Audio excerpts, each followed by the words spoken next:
കൂട്ടുകാരെ, നമുക്കിന്നൊരു ചിക്കൻ കറി ഉണ്ടാക്കാം. പാലപ്പത്തിൻ്റെ കൂടെ കഴിക്കാൻ പറ്റുന്ന ഒരു ചിക്കൻ കറി, ചെറിയൊരു എരിവുള്ള ചെറിയ ചിക്കൻ കറി. ബാ, സവാള നമുക്കത് ഇട്ട് കൊടുക്കാം. അത് കഴിഞ്ഞ് നമ്മുടെ അരിഞ്ഞ് വെച്ചേക്കുന്ന പച്ചമുളക്, ഒരു 4-5 പച്ചമുളകുണ്ട്. പിന്നെ തക്കാളി ഇത്ര ഇട്ട് കൊടുക്കാം. ഉപ്പ്. ഇനി നമുക്ക് ആവശ്യത്തിന് വെള്ളം ഒഴിച്ചെടുക്കാം. നമ്മളിതെല്ലാം കുക്കറിൻ്റെ അകത്താണ് വേകുന്നത്. കുക്കറിൻ്റെ അകത്താകുമ്പോൾ പെട്ടെന്ന് സവോളയെല്ലാം വഴറ്റിയെടുക്കാം. പിന്നെ നമുക്ക് ഉരുളിക്കകത്തോട്ട് ഒന്നും ഇതെല്ലാം മസാല എല്ലാം ഇട്ടിട്ട് നമുക്ക് ചെയ്താൽ മതി.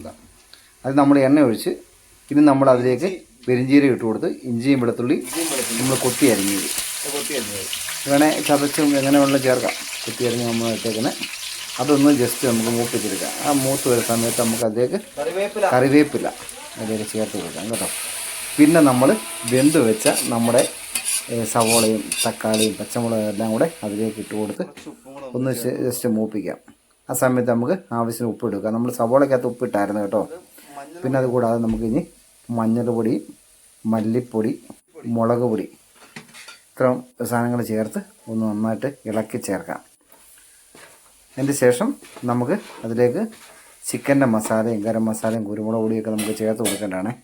അന്നേരം ഞാൻ ആദ്യം ചെയ്തതിനെ അറിയുമോ, നമ്മുടെ ആ വെന്ത വെള്ളം ഞാൻ എടുത്ത് മാറ്റി വെച്ചായിരുന്നു. നമ്മൾ കുക്കറിൻ്റെ അകത്തുനിന്ന് ഒഴിച്ചും കുറച്ച് വെള്ളം കൂടുതലുണ്ട്, അത് ഞാൻ കോരി എടുത്തിട്ട് മാറ്റി വെച്ചായിരുന്നു.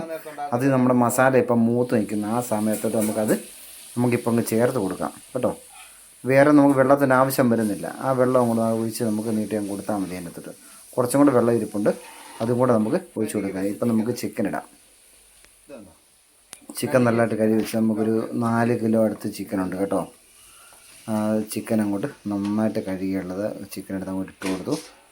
എന്നിട്ട് നന്നായിട്ട് മിക്സ് ചെയ്ത് കൊടുക്കാം. എന്നിട്ട് നമുക്ക് ബാക്കി ഇരിക്കുന്ന വെള്ളവും കൂടെ ഇതിലേക്ക് നമുക്ക് ചേർത്ത് കൊടുക്കണം. എന്നാലും പിന്നെ നമ്മൾ വെള്ളം ഒഴിക്കുമ്പോഴേ ആ ടേസ്റ്റിനൊക്കെ ഒരു വ്യത്യാസം വരും. പിന്നെ ഉപ്പ് പിന്നെ ചേർക്കേണ്ടി വരും. ഈ വെള്ളം നമ്മളങ്ങ് ഒഴിച്ചങ്ങ് കൊടുക്കുക. ഒന്നുകൂടെ നമുക്കിതങ്ങ് ഇളക്കി കൊടുക്കാം. ഇളക്കിയിട്ടിട്ട് നല്ലൊരു അടപ്പുണ്ട്, മൂടി വെച്ച് വേണം നല്ല. ഈ സമയത്ത് വേണം, ഈ തിളച്ച് വരുന്ന സമയത്ത് നമ്മൾ ഗരം മസാല പൊടിച്ചായിരുന്നു. ആ ഗരം മസാലയും കുരുമുളകും പൊടിച്ചതും ഒക്കെ അതിൻ്റെ മേളിലിട്ടു. അതിന് ശേഷം വെന്തതിന് ശേഷം നമ്മളിപ്പം മല്ലിയില മേളിൽ കൂടെ ഇങ്ങനെ ഇട്ട് കൊടുക്കുകയാണ്. വെന്തതിന് ശേഷം ഇനി നമുക്ക് പതുക്കെ തീ ഒന്ന് മാറ്റാനുള്ള പരിപാടി നോക്കാം. ആ സമയത്ത് നമ്മൾ ഒറ്റ പാലേ എടുത്തുള്ളൂ. ഒരു തേങ്ങയുടെ ഒരു പാല്, നല്ല കുറുകിയുള്ള പാലെടുത്ത് അതിലേക്കൊന്ന് ഒഴിച്ച് നന്നായിട്ട് ഇളക്കി കൊടുത്തു. ഇനി വേണമെങ്കിൽ നമുക്ക് ഉപ്പൊന്നുകൂടെ നോക്കാം. അല്ലാതെ വേറെ ഒരു പരിപാടിയും ചെയ്യേണ്ട. സംഭവം നമ്മുടെ കറിയെല്ലാം റെഡി ആയിട്ടുണ്ട്. നമ്മുടെ കറി റെഡി ആയിട്ടുണ്ട്. നമ്മൾ പാലപ്പം കൂടെ കൂട്ടി അങ്ങോട്ട് കഴിക്കാൻ പോടാം.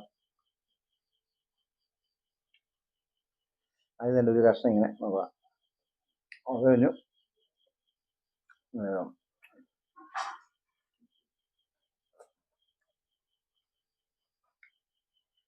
സൂപ്പർ.